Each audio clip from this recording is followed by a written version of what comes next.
Voyez-vous, le travail que je réalise en faisant mes vidéos m'est facilité grandement pour vous parvenir par les logiciels qui sont développés aujourd'hui. Ainsi, il semblerait bien que certains progrès techniques soient la clé de la facilité du travail. Aussi, on va s'épancher sur cette thématique avec la problématique suivante: la technique est-elle l'allié du travail? Eh bien, on va commencer encore de façon assez ludique par un mythe des anciens temps, où il sera sujet de Prométhée et d'Épiméthée évidemment. Et dans ce mythe, les deux titans ont pour fonction d'attribuer à chaque être vivant une qualité. Dans ce dernier par exemple, les carnivores sont dotés de dents impressionnantes, ou alors certaines proies communes sont dotées du fait de pouvoir se reproduire très rapidement. Sauf qu'il arrive qu'à l'évolution de ce partage, les choses évoluent de telle sorte que, après avoir donné toutes les qualités existant à tout plein d'animaux sur Terre, il en reste un qui est dépourvu de tout. Ça aurait pu s'arrêter là et le monde aurait été tellement beau.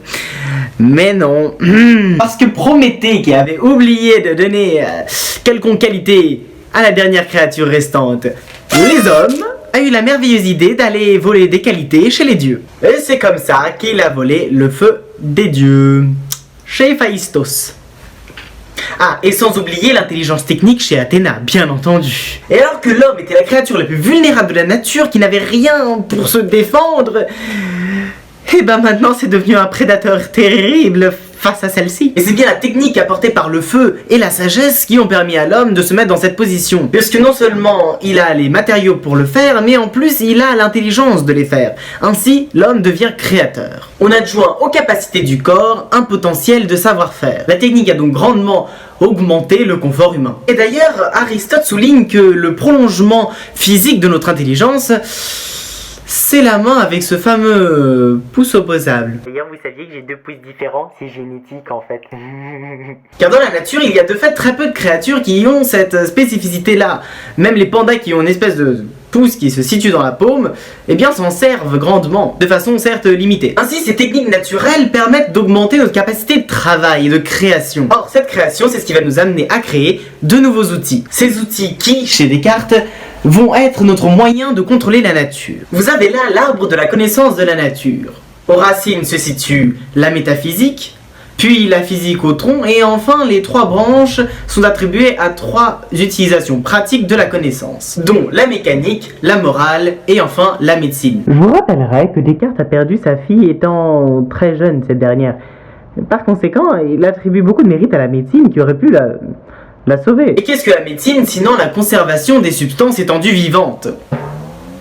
Nous. Il faut donc se faire comme maître et possesseur de la nature afin de pouvoir contrôler celle-ci, ou tout du moins y dénier. Pour un seul et même but, notre conservation. Ainsi que toute notre connaissance théorique au sujet de la nature puisse avoir une application pratique. Sans oublier que chez lui, la santé est une des conditions du bonheur. Toutefois, ce serait là faire un éloge complet de la technique et d'en oublier toutes les causes négatives qu'elle peut amener. Parce que n'oublions pas que derrière la technique, il y a aussi l'homme qui existe. L'homme qui semble parfois en pâtir des progrès de la technique, justement. Et on va développer ça avec la vision de Marx et avec l'aliénation que peut produire cette technique. Car avant où l'artisan fabriquait lui-même sa chaise, il passait des heures et peut-être avait des objets techniques qui lui permettaient de faciliter sa production, cet artisan dans les temps modernes tend à disparaître pour laisser sa place à l'ouvrier, qui va être amené à un travail mécanique et continu qui n'a vraiment plus aucun sens, comme d'ailleurs le souligne Chaplin dans les temps modernes. Sans oublier que l'objet que fabrique cet ouvrier ne lui appartient absolument pas. Alors certes, le Fordisme,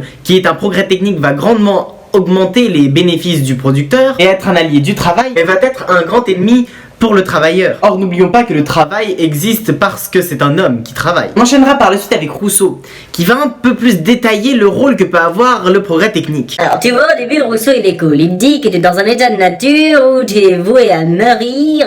Alors, tu vas t'inventer des petits trucs comme le feu ou son contrôle et que tu vas survivre après. Et ça, c'est cool. Tu vas t'amener à une technique vitale qui va te permettre de vivre sans trop de problèmes avec la nature, mais toi, ça va bien t'arranger. Une adéquation entre tes besoins et entre tes moyens. Sauf qu'une fois que l'homme a assouvi cet équilibre, ben il va s'ennuyer, le pauvre. Par conséquent, il va créer tout un tas d'objets qui vont pouvoir bien le divertir. Et se créer de nouveaux besoins qui ne sont ni nécessaires, encore moins naturel. Vous imaginez dans l'état de nature 2 êtres qui communiquent avec des langages sur un papier imprimé. Non. Naturel et nécessaire d'ailleurs, ça vous fait pas penser à quelqu'un quand même. Quand même, on ne ratisse plus le foin parce qu'il y a des machines qui le font à notre place. Par conséquent, on perd de la force. On ne va plus apprendre le calcul mental parce qu'il y a des machines qui le font 1000 fois plus vite que nous. Par conséquent, on va perdre de l'esprit. Et en plus, on crée la propriété avec les inégalités par la même occasion. En somme, tout un tas de petits trucs qui auraient pu être évités si la technique elle serait arrêtée là où il aurait fallu qu'elle s'arrête. On aura donc compris que le progrès ne s'installe plus que seulement sur des objets techniques, mais sur notre mode de vie, notre comportement, notre façon de penser, etc. Parce qu'en soi, la technique est neutre, tout dépend de l'utilisation que l'on en fait. Sauf que nous autres hommes, on demande à la nature maintenant de rendre compte de nos caprices. On ne voit plus dans une forêt un écosystème qui marche dans une connivence parfaite.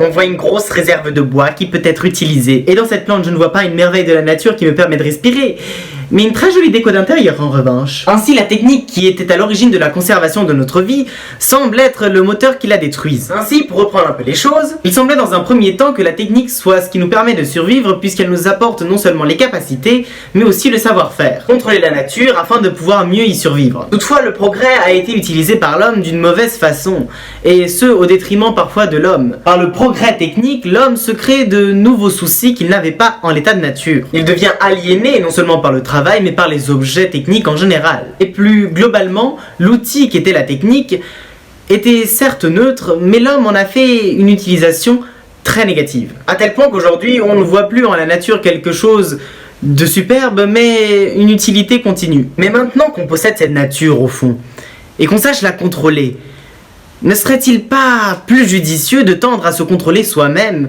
et sa vision qu'on a sur elle? Parce que c'est bien beau d'accuser la technique, mais au fond, c'est un outil, comme un couteau. Et Dieu sait ce qu'on peut faire avec un couteau ou ce qu'on aimerait faire avec. Et en espérant vous avoir ouvert les yeux un peu plus sur le monde qui vous entoure, d'ici la prochaine fois, je vous dis namaste.